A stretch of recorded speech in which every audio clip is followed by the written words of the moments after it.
So actually, now it's my pleasure to introduce the last speaker, that is Erika Pambianchi. And I've been knowing Erika since 2013 when she started her thesis for her master in pharmacy in Italy.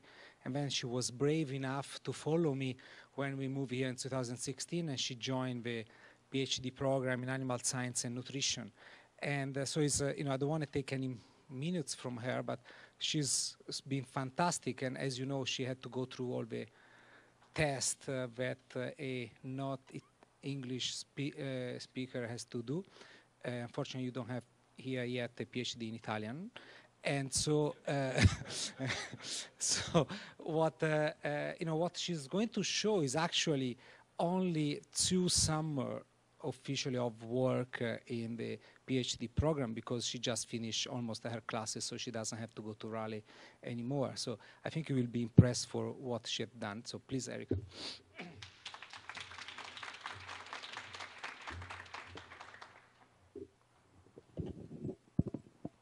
Can you hear me? Yeah. Good afternoon, everyone. Thank you for this introduction. And my name is Erika Pambianchi. I'm Dr. Valacchi's PhD student. And today I would like to talk about the project that we are doing in our lab, which is the usage of 2D and 3D skin models to evaluate the blueberries protection from ozone-induced cutaneous inflammasome activation, which sounds really terrible, but I'm going to explain as easy as possible. So, every day we hear the phrase, we are living in a very polluted world. But what is pollution? Pollution is a wide term that comprehends different pollutants, such as ozone, particulate matter, cigarette smoke, UV light, diesel fuel exhaust, and so on.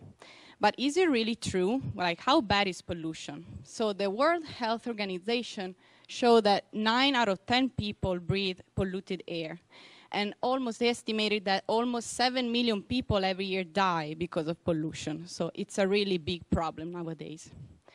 So not only few organs in our body are exposed to pollution, but like almost all of them, like eyes, the cardiovascular system, our digestive system, lungs, brain, skin. And what I'm going to show you today, the data that I'm going to present, represent the effect of ozone, particularly on skin. But let's talk a little bit more in detail about skin.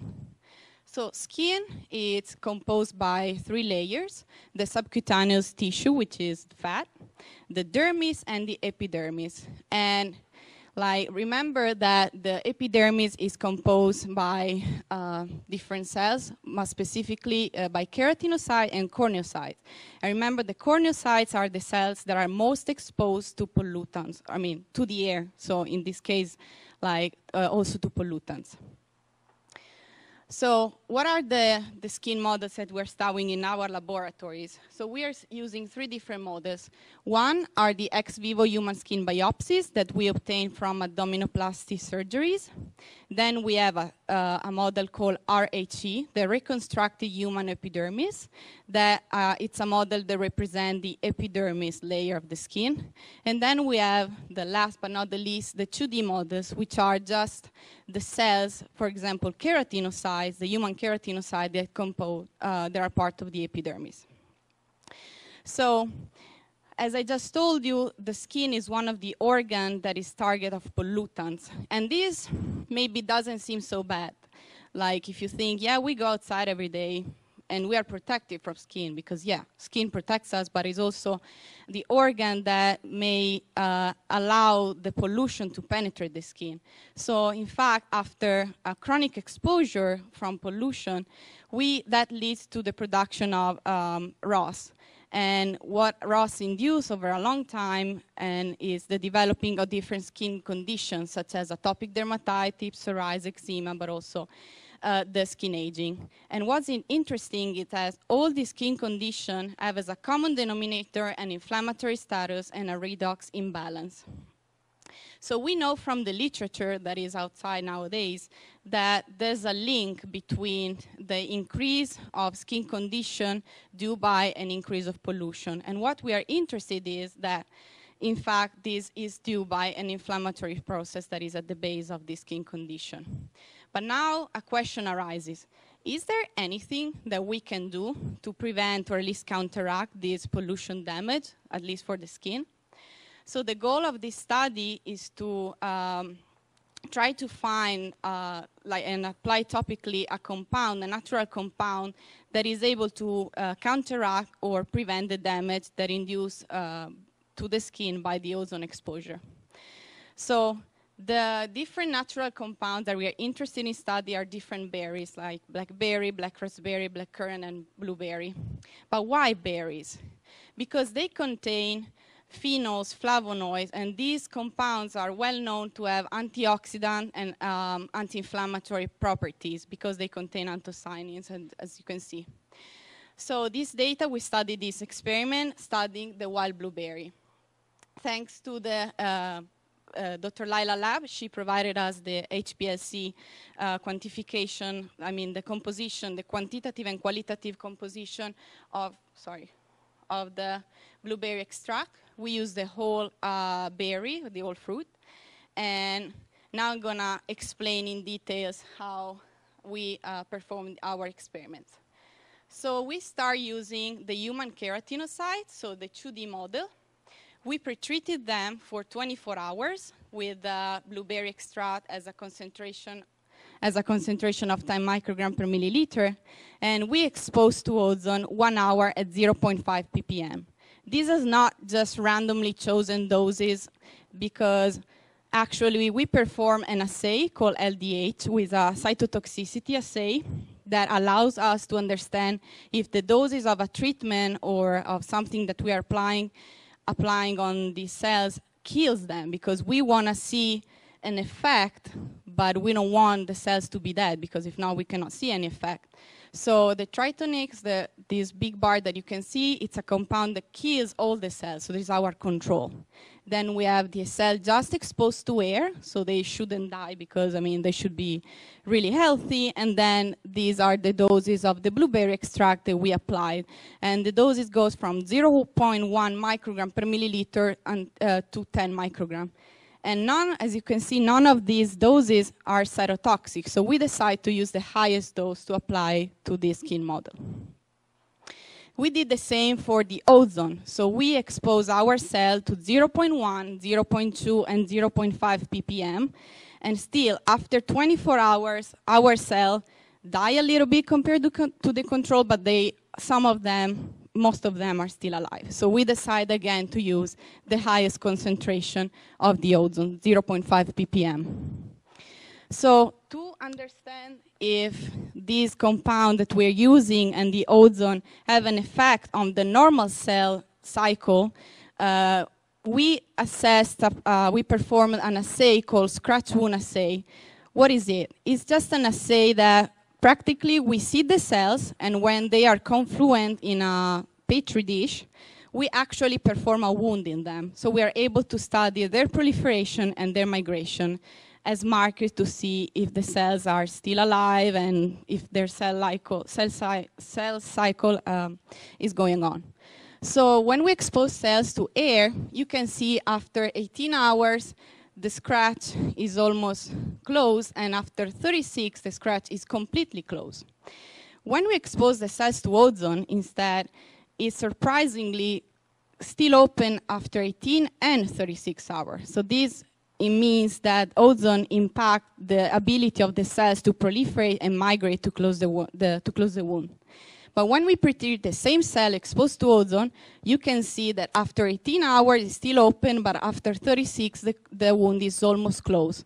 So that means that blueberry are able to prevent the, unfortunately, negative effect that ozone induces on the cells. And this is the quantification of the graphic that I show you.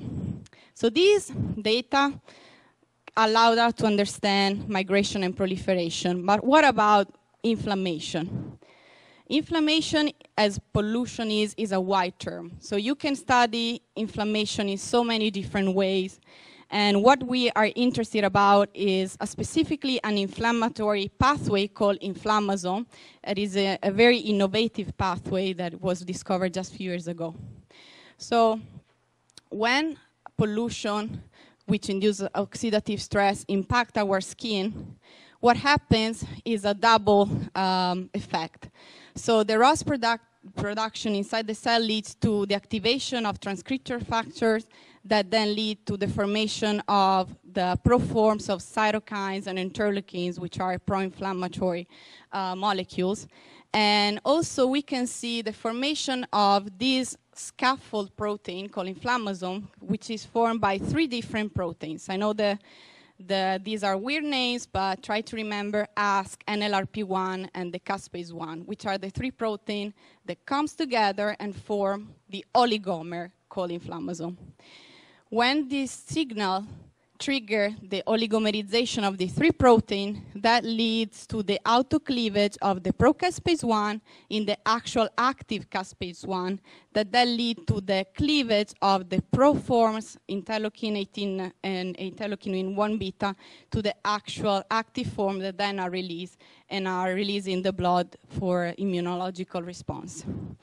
So these markers that I just told you, this protein, are the endpoints that we measure as inflammatory markers. So you will see those in the next slides. In fact, we start studying the mRNA levels in the HACCP cells, and as you can see, after 24 hours of ozone exposure, we can see that ozone increases the mRNA levels, and blueberries pre-treatment affect this because it reduces it, significantly reduces it. We can see the same trend for the protein ASC, which remember is one of the proteins that forms the inflammasome. And again, we can see that in the other protein, caspase-1, that forms the inflammasome. But we don't want just to study the genetic part. We also want to see the actual protein formation, which is what leads to the inflammasome response. So we did the Western blot analysis, and we study ASC, again, the protein in this case, and you can see that ozone increased at time point 24, the protein expression, and the blueberry decreases it. And we were also to study NLRP1, and so again, we expose ourselves to ozone, 0.1 ppm for 0.5 ppm for 1 hour. We can see the increase.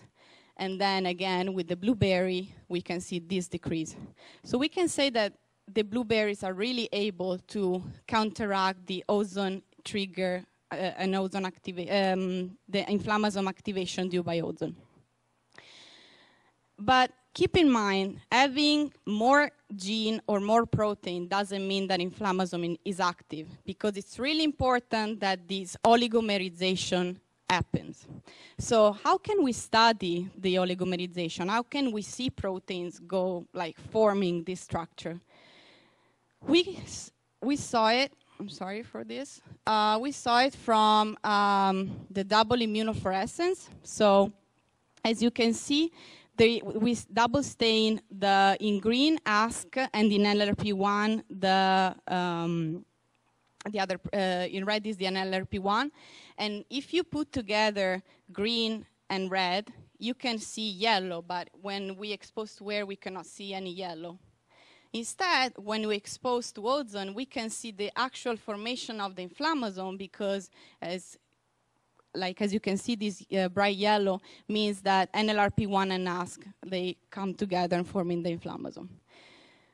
When we pre-treated them with the blueberry instead, we don't have this problem, thanks to the blueberries, because they are able to prevent and counteract the oligomerization of this protein. But now, remember when at the beginning I told you that corneocytes are the most exposed cells on our skin, and these are keratinocytes, so they are not really as much exposed. So how can we study that? We can study that with the RHE, the reconstructed human epidermis. So when ozone impacts the skin, it's not able to penetrate. But what it does is able to indirectly induce the formation of biomarkers such as hydron H2O2 and 4-HNE that then lead to damage in the skin. So thanks to the RHE, we are able to study the real effect of ozone on the epidermis. So we exposed our RHE. We pretreated them with the dose 100 microgram per milliliter for 24 hours, and we exposed them to ozone for 5 hours at the same concentration, 0.5 ppm. And again, these are not randomly chosen doses because we performed the LDH. And again, this is the Triton X, which we kill all the cells with. This is our control, and these are the doses that we try to apply on our RHE. And as you can see, none of them are cytotoxic, so we chose the actual highest one, the 100 microgram per milliliter. So we applied those, and we had the same result that we had in our 2D models. So you can see that after 6 hours, ozone is able to increase the mRNA levels in our RHE, and the blueberries are able to counteract and prevent this increase. And we had the same result in Western blot, so the protein quantification. And in this case, we did a time course experiment. So you can see that ozone at all the time points, so after 0, 6, and 24 hours, is able to increase the protein level of us. And at all time points, but most of all at time point 24, the blueberry have a high impact in reducing this ASC increase. So now, last but not the least, the most complex but also the most complete model that we can use, so the actual human skin. So we got the abdominoplasty from surgery, and we are able to punch the skin and actually get the biopsy. So again, we pretreated the biopsies with the same 100 microgram per milliliter dose of the blueberry, and we exposed to the same dose of ozone that we use for the RHE, which is 5 hours, 0.5 ppm. And we study again the double immunofluorescence to study the oligomerization. So again, we can see in red the NLRP1 and in green ASC. And we don't really see the yellow bright color that instead we can see after 6 hours of ozone. And again, blueberry are able to prevent this oligomerization induced by ozone. But to have again, a proof of concept to really understand an inflammasome increase and oligomerization is due by a redox, oxidative stress, we study the marker 4-HNE, that, if you remember, is produced by ozone in the epidermis. So we study the 4-HNE, and we cannot really see a bright color in air, but we can see when we expose to ozone, and again, when we pretreat with blueberry, this goes down. So to summarize, we conclude that we're able to conclude that the ozone really affects the wound closure and is able to really induce the inflammasome activation and oligomerization. And this improved our knowledge about the background that the increase of pollution can be the cause of increase of the skin condition. And for the first time, we showed that blueberry pretreatment on skin is able to prevent the damage that induce in the skin by the induction of the inflammasome. And so we can really say that the topical application of blueberry in our skin can be used as a therapeutical approach to reduce this damage. Further work will be comparing the study of the blueberry with other berry extracts, such as black raspberry, blackberry. And we also want to study different target organs, such as the gut and the lungs, and we expose them to different pollutants singularly and in a combination, such as ozone, with UV light, cigarette smoke, and other pollutants. So I would like to thank you, all these people in this room, and also the people that in the lab and at the PHHI and in Raleigh helped me.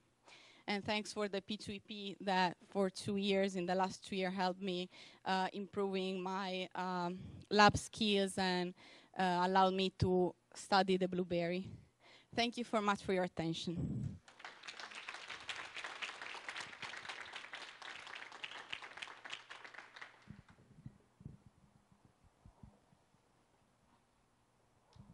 So I have a question, but I think you preemptively answered it. You said topical application of the blueberry extract, because my question was going to be, you do the LDH assay for cytotoxicity, and you said that a concentration of 10 micrograms seems not to be toxic, but I'm wondering if I'm eating blueberries, how much of those compounds, whichever they are going to be found in circulation and reach the skin, for example.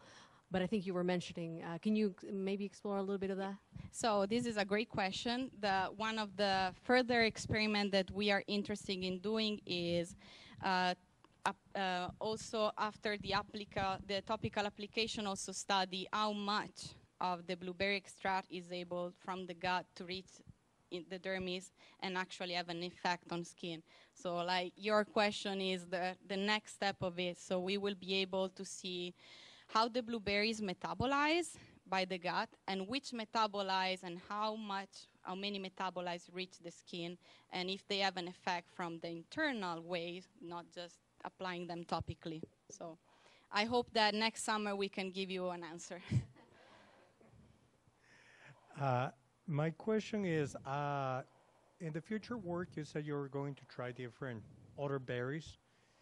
And my question is, what do you expect that will make a difference? Would be the amount of phenolics that you'll find in different berries? Would be the profile of those phenolics that will be different and might make a difference? Try banana peel. It's a great idea too. So yeah, that's another great question. So we don't think it's just a matter of how much anthocyanin or like phenolic compounds are there, but yeah, most of all like the variety, because like we had like few preliminary data on other berry extract like blackberry and black raspberry, and we saw that like blackberry that has the lowest amount of anthocyanin have a very high anti-inflammatory effect. So we want to see if it's a matter of like which anthocyanins are there, because we saw there is not the actual amount, but maybe is like how many different anthocyanins and which anthocyanin you have there. But also like I think that when you eat or when you apply the whole compound, it has a better probability to induce, to have an inflammatory or anti-redox properties than just apply that specifically anthocyanin. Because I think it's like the whole compound together is not like these anthocyanin have an effect of 2, these anthocyanin have an effect of 3, so if you apply them, you have an effect of 5. I think it's like a synergistic effect that you cannot have by eating or applying just that specific anthocyanin and the other one. So we'll see. I have a purely technical question. So your HRE or RHE? yeah. How is that like generated and? So we grow our cells in a air liquid surface, so they are able to actually produce the different layers of the skin with the cell that we see. So it's a tricky model to produce. We have an expert like in our lab, Francesca here, she is the real expert.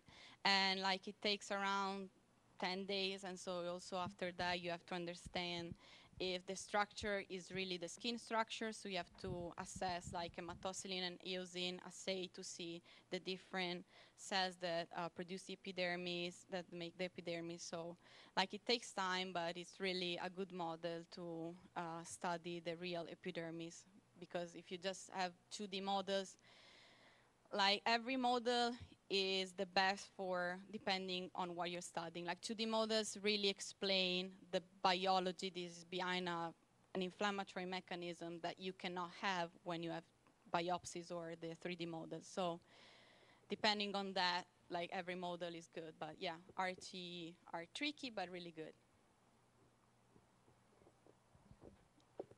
I don't know. Hi, good afternoon. Good afternoon. My name is Sal Toscano. We own a small infection control company that is on the 3rd floor here. Would you think it would be beneficial to include a vicinium in hand sanitizer? Sorry, can you repeat? Does it make sense to have a vicinium Okay. derivative of the blueberry in hand sanitizers? I mean, I don't see why not. But this is it. Oh, okay, perfect. This is our Thank you so product. much. Yeah. Yeah, I'm I just think. gonna tie it up together. for you. Yeah, this is a really good idea.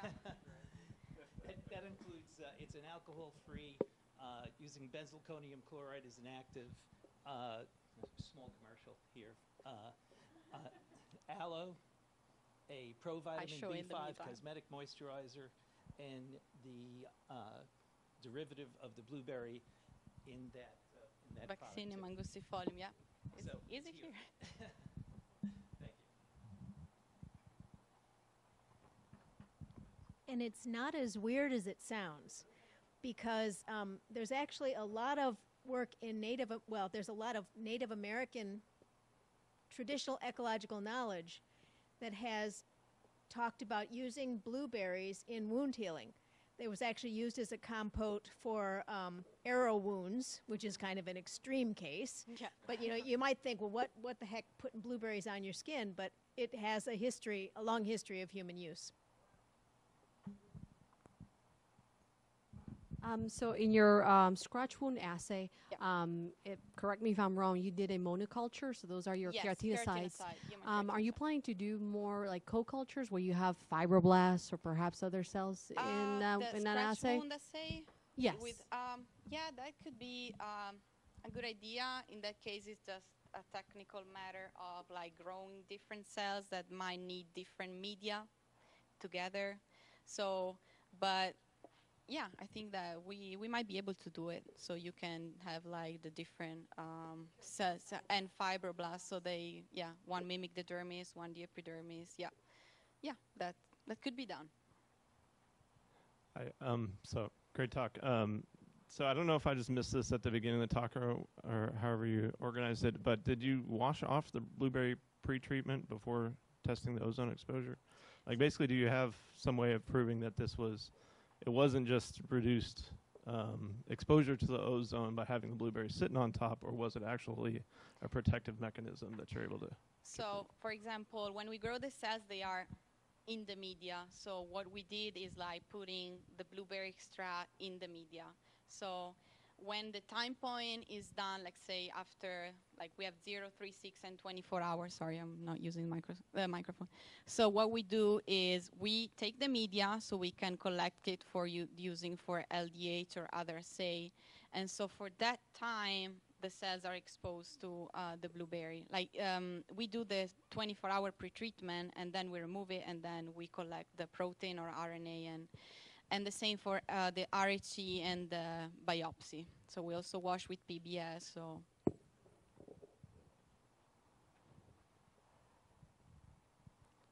Thank you very much. Thank you for your attention.